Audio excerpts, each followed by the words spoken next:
Muntik nang atakihin si Giannis sa puso nang biniro siya ng mga nagchat-chat sa livestream na si LeBron ay pumirma na sa Cleveland Cavaliers. Bumilis nga po mga idol ang tibok ng puso ni Giannis nang makita niya ang mga nagko-comment. Nangyari po ito sa livestream ni Neon mga idol at magkasama po sila sa isang sasakyan. Magiging malaking threat para kay Giannis itong si LeBron James kung lilipat ito sa Eastern Conference mga idol, considering na yung Miami Heat ay nasa Eastern Conference. Kaya kung lilipat doon si LeBron James sa Cavaliers, magiging malaking kalaban nila ito. Pero ang malaking katotohanan dito ay gusto lang talaga na makasama ni Giannis si LeBron James sa Miami Heat na sa ngayon ay isa rin sa mga possible destination para kay LeBron James. Kayang-kaya ng Miami Heat na makuha itong si LeBron James sa isang minimum contract lamang.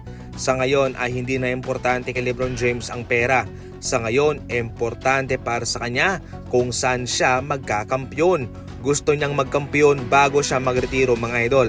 Kaya hahanapin niya kung saang team ang makakabigay nun para sa kanya. Itong Miami Heat mga idol, dark horse team to dahil so far napakalakas ng kanilang lineup at napakalakas sa depensa. Ibig sabihin nun, si LeBron James ay hindi niya na kailangang maglaro ng defense dahil marami na siya mga teammates na nakakagawa nun. Kaya yung kanyang trabaho na lang ay umiscore. Yun na lang mga idol, mababawasan yung workload sa kanya at hindi siya mapapagod. So basically, magandang destination para sa kanya itong Miami Heat. At para kay Giannis, yun ang kanyang gustong makita.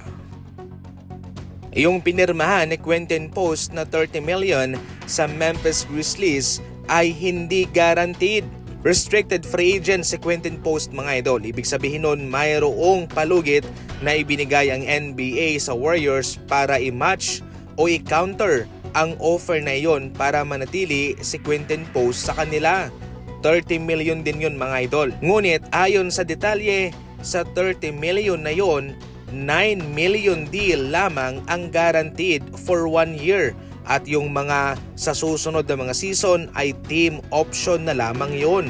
Sa pangkabuuan, hawak ng Memphis Grizzlies ang kontrol sa kontratang ito para kay Quinton Post. Sa kabilang banda, mataas ang chance na hindi na po ito ika-counter offer ng Golden State Warriors dahil yung 9 million na kanilang maibibigay para kay Quinton Post ay labis pong makakaapekto sa kanilang salary cap na makakahina pa sa kanila sa pag-acquire ng mga bigating free agent katulad ni LeBron James. Kaya eventually mga idol, mamaya pa naman yung palugit. Pero mukhang pupunta na nga po itong si Quinton Post sa Memphis Grizzlies. Pero ulitin ko, ang 30 million na yon, 9 million lamang ang guaranteed.